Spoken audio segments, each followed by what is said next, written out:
দুনিয়াতে আমাকে মহব্বত করতা, এটার বদলা দুনিয়াতে দিতে পারি নাই, আজকে বদলা চাইছ, বদলা কি দিমু? টাকা পয়সা তো নাই। যাও যাও, আল্লাহ আমাকে ৬,৬৬৬ তলা একটা জান্নাত দিছে, দুনিয়ার ঋণ পরিশোধ করার জন্যে আমার এত বড় জান্নাতের একটা রুম তোমাকে দিয়া দিলাম। जिस शख्स ने कुरान को सीने में बसाया,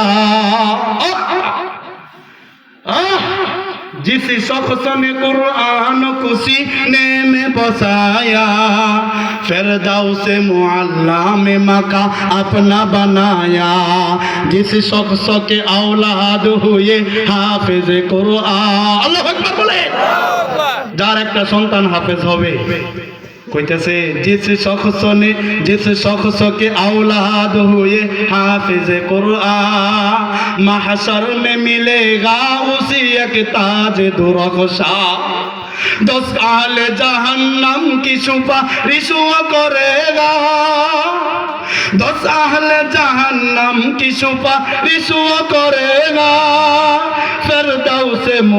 फिरदौस मिले कर बबुनी साथ चलेगा। अल्लाह अकबर।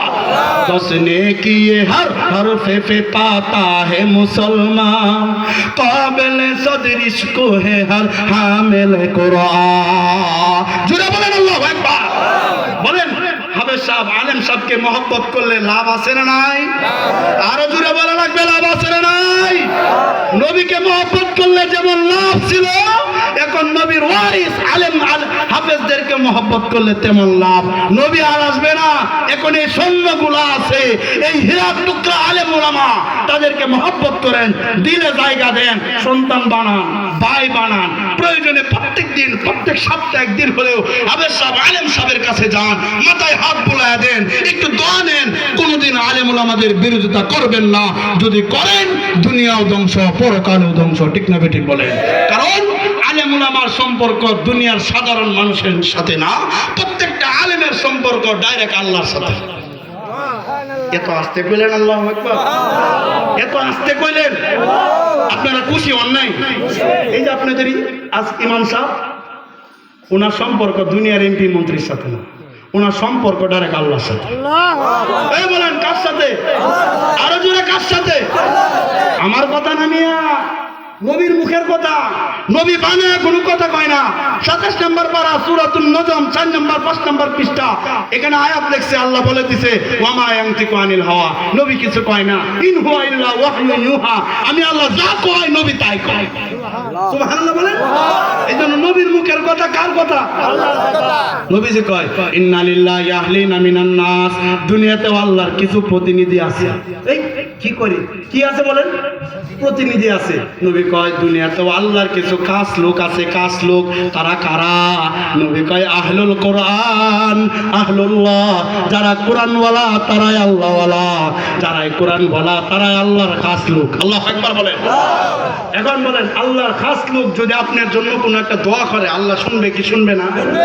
বলেন শুনবে কি শুনবে না?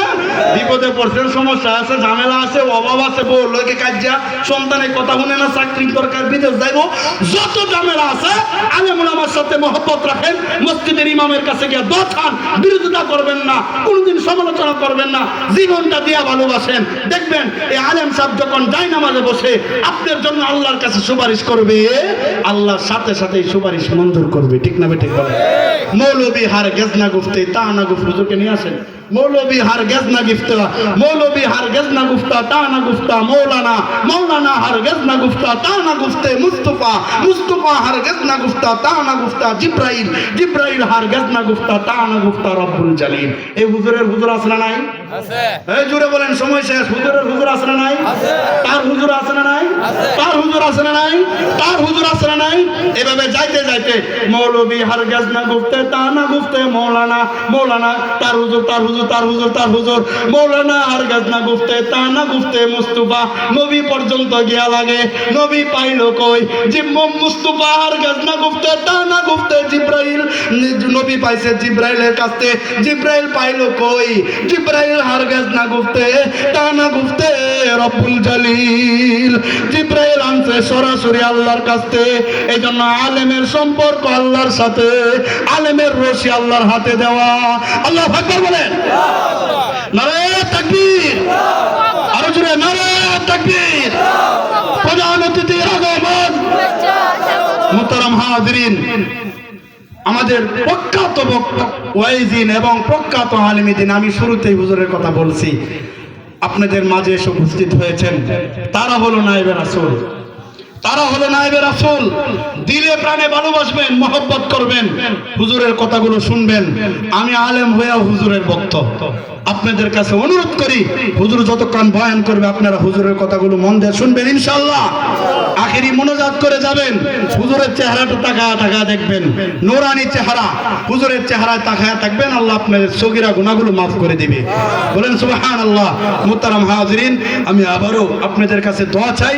আমার আবু বকর ভাই, কফিল ভাই সহ এলাকার যারা আমাকে মহব্বত করেন, হুজুরকে মহব্বত করেন, হুজুরের মুহিব্বিন, হুজুরের মসজিদ মাদ্রাসার সাথে যারা সম্পৃক্ত, সবার জন্য আপনাদের কাছে দোয়া চাই। বিশেষ করে আবু বকর ভাই ছেলেটা আব্দুল্লাহ, যারা ওটা আছে কেন আব্দুল্লাহ, এই ছেলেটার জন্য দোয়া চাই। এই ছেলেটা হুজুরও খুব আদর করে, মহব্বত করে, ছেলেটা যেন বড় আলেম হইতে পারে। বলেন আলহামদুলিল্লাহ, আমিন। আল্লাহ কবুল করো। কফিল ভাইয়ের একটা ছেলে হাফেজ হয়েছে, গত বছর আমরা পাগড়ি দিছি, হুজুরের হাতে পাগড়ি নিছে। ছেলেটা যেন হক্কানি রব্বানি আলেম হয়, সেগুলো বলুন আমিন। আল্লাহ আমাদেরকে এই কথাগুলোর উপর আমল করার তৌফিক দান করুক। আমি চেষ্টা করেছি আমার যে বিষয় নবীজির প্রতি ভালোবাসা, এই বিষয়টাকে সামনে রেখে কোরআন হাদিস থেকে কিছু কথা বলার যতটুকু করেছি, আল্লাহ আমল করার তৌফিক দান করুক।